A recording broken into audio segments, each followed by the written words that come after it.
and welcome to Writer's Ramble. I'm Deanna. And I'm Michael. And today we're going to be talking about different endings that you can use for your story, because in the month of November, you're probably, at this point, looking at different ideas of how you can wrap up your story. We'll be briefly discussing the different kinds of endings you could have in a story, the pros and cons of those endings, and certain examples of each kind so you get a better idea of what we're talking about. I can tell you what I definitely don't like, starting things off kind of spicy here. I don't like the endings where there's no fucking explanation. Like, what? Example for me is The Birds by Alfred Hitchcock, because it just didn't really explain... spoilers for those that haven't seen it. All these birds go nuts killing everyone, and they're like weirdly powerful. They're like... they're like blasting through like glass windows, and these are like small sparrows and like crows and stuff. I don't think they could realistically... You know, they're like aerodynamic, like bullets. Their bones are hollow, come on! Anyways, they're like... Some of them were like just straight up pecking through like walls, I think. Like, they were very OP. Anyways, there was no explanation for like why they were attacking people, and the movie ended very... strangely. Like, the main characters just kind of like got in a car and were like making their escape to some other place. I forget where, honestly. It's been a while since I've seen it, but it just ended with you can just see them driving away and there's no explanation. The birds are still manic. And I just felt very like, what the fuck? It's like, you could have explained very easily like what was causing this weird, like, bird virus. I would argue you could just say it was, like, some kind of, like, rabies or something. But there was no explanation, and you also don't know, like, what happened to the characters afterwards. And I know there's a lot of people that like that mystery, and I'm not saying you can't do... you can't have, like, a mysterious ending like that where it is ambiguous, but I just didn't like it in this case because it felt lazy to me. It just kind of felt like if you're stuck with writing a story and you don't know what to do, you could just choose to not have a proper ending and then just label it as like, oh, it's artsy, it's mysterious, and... ambiguous. I don't like that. It feels like it's just an excuse to get away with being lazy, but that's my... opinion, and I realized that was more of a rant. Maybe that should have been a writer's rant. But anyways. As a counter to that, I would give an example of the movie Inception, which did pretty well with its ambiguous ending. Lots of fans liked to discuss about whether or not the main character, spoiler alert, was still in a dream or not, because of in-universe stuff that hinted that he might have still been in a dream. I don't want to get into it. The cons of an ambiguous ending are obviously it's ambiguous and could very well leave a reader feeling dissatisfied, with a sort of feeling like you didn't quite get what the point was in the end because it kind of just ended. The pros, however, are that it can leave the reader feeling thoughtful and maybe introspective about, oh, what did that mean? Mm-hmm. What sort of deeper meaning could it have had? If you do it right, if your story has enough symbolism and theming, you know, the reader will have enough to chew on to feel like they can figure out for themselves what an ambiguous ending might mean. But if you do it poorly, like Deanna thinks in the case of The Birds, I haven't seen it, so I can put my 2 cents in, then you might just be left feeling like random things happened and then it ended. So I definitely say that an ambiguous ending is a riskier venture than a typical ending. If you do it right, though, you will sprout fan fictions. I do find endings that have a full circle to be fascinating. I think because I'm more of a reflective person and I like to look at maybe how events can change, but you might get a similar ending result, and I just kind of like the symbolism that you can use in stories with that kind of ending. The first and best example I can think of currently is Lord of the Rings, which is actually these books right here, although I don't think you can read the titles. In the books and in the movies, we start off in the Shire with hobbits, and hobbits are characterized as being sort of isolationists in that they kind of don't worry about the world around them. They're all sort of preoccupied with the things that they're doing. They're living the best life. I mean, I honestly do genuinely envy them.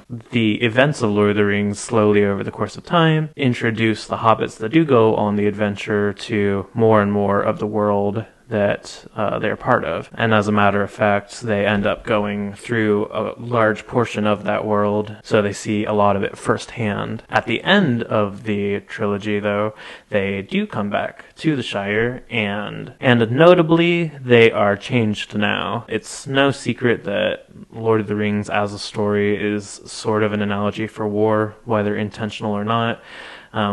I'm not even going to say it's an analogy. It literally is a war. According to the books themselves, it's called the War of the Ring in like the history of Middle-earth. And of course, anyone who has been to war or knows someone who has, or even if you just have a decent knowledge of history, you know that that's going to change you. And they do in fact come back having experienced a lot of things that they just can't undo. And so when they return to the Shire, it suddenly feels small and like separated from the world, which it always was. They find it very hard to return to normal life after that, which is, I think, something that a lot of people who have gone to war can relate with, to the point where Frodo at the end feels he needs to leave Middle-earth because the Shire is no longer his home in his heart, which was always a very bittersweet ending for me, but I thought it was done very well. So the pros of a full circle ending is you can have certain events play out at the beginning, which are mirrored at the end, which can then show you a change of perspective about how the characters maybe see the world, show in a way how much growth they've all had. I can't think of too many cons for this type of ending, except I'm sure there's stories that it couldn't exactly work for depending on what kind of story you're wanting to tell. Mm-hmm. Another ending, and arguably my favorite, is just a satisfying ending, one where all of the loose threads are pulled together and tied up in a nice little bow. First thing I can think of off the top of my head is Stranger Things Season 1. It had like 5 different subplots that all converged at the end, and they do that every season, but I feel like they did it especially good in Season 1. And there's also Avengers Endgame that took 3 phases of Marvel and managed to wrap those up pretty well, to the point where I feel like Phase 4 honestly had not very much to go on because everything was wrapped up so neatly. The obvious pros of that are it's going to leave the reader feeling satisfied. It's going to probably be the objectively best ending you could do for a story that's more straightforward and less ambiguous. The cons are, like I said with Marvel, if you ever want to make a sequel, if you ever want to like expand the story in any way, it's going to be a little hard to, because finding a starting point is going to be hard when you've closed all the doors, essentially. It's been done, and certain stories that feel very well wrapped up might have a sequel that surprisingly managed to find a place to start and actually expand upon things in a way you might not have even thought of in the first place. My mind goes to Across the Spider-Verse, where I thought that Into the Spider-Verse did really well, wrapping up all of the storylines in that. The only sort of hanging thread being that he seemed to like Gwen, Miles seemed to like Gwen, but then in Across the Spider-Verse, spoilers by the way, it turns out that Miles was only Spider-Man because a spider from a different dimension bit him, and that sort of snowballed into the events of the second movie, which I thought was really cool. And I do find that most satisfying because I am someone that likes to have explanations and stories, kind of like what I described earlier with the birds. I don't like that. And so I like to just see everything just tied off neatly with a little bow on top, and I'm like, nice. Another type of ending here. Some people love them, some people hate them. Tragedies. And I have kind of mixed feelings on this one because I am someone that prefers happy endings, but as I've gotten older, I've also found that some tragedies just hurt in a real good way. Oh yeah, I definitely get that. I am a sucker for a good tragedy. Just makes you feel, it makes you feel things that you just, I feel like it's a level of feeling that you just don't get with other endings. Mm-hmm. It's not a positive feeling, but it's there, it's something. Yeah, if it's done really well, you might close the book feeling like a different person, or you might leave the movie theater feeling affected. And that's how you know it was really good. And then you also know it's good if a lot of people flock to fan fiction and start writing another ending. And I mention this because, as you probably know, I'm a big fan of Phantom of the Opera, and you can label that as a tragedy because, depending on which adaptation you're looking at, the Phantom, spoilers, does die. Like, canonically in the book, he does die shortly after the events, which... Oh. Yeah, which is... classifies as a tragedy. Otherwise, it's more just a romantic tragedy, I guess. Even though you don't see him die necessarily, it's still like a sad ending because you feel bad for the Phantom. He wouldn't have had to die for it to be a tragedy anyway, because ultimately he ended up alone, and in terms of a romance, that's the most tragic thing that could happen. Yeah, and most women that watched Red... whatever, with Phantom of the Opera, were all like, oh, he was alone, and that's so sad, no one ever loved him. And, yeah, and that's how you're supposed to feel. And originally I was, like, upset with the ending, but over time, as I've gotten older, I feel like Christine did choose the right person. She made the right choice. It's just, it's... That's a spicy take for a Phantom of the Opera fan. Well, I mean, just being realistic here, being I agree, healthy-minded person, don't choose someone that murders others. Like, come on. Ramble didn't do anything wrong, and this isn't a Phantom of the Opera video, so I don't want to, get into it. We have a video for that you can watch. Mm-hmm. But link in the description. But I do think that Christine made the right choice. It's just unfortunate for the Phantom because no one ever had loved him, and it makes you feel especially bad for him. And as I've gotten older, I feel like that is the more proper ending for the story because you're supposed to feel really bad for him. And I think you wouldn't have gotten the same emotional impact if he actually had succeeded in winning over Christine.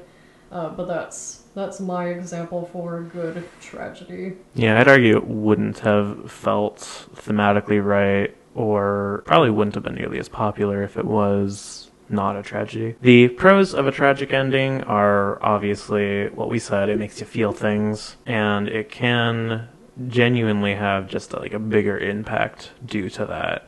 The cons are also pretty obvious. People like happy endings. It's just sort of human nature. I'm a sucker for a good tragedy, but I would not care for storytelling if they were all that way.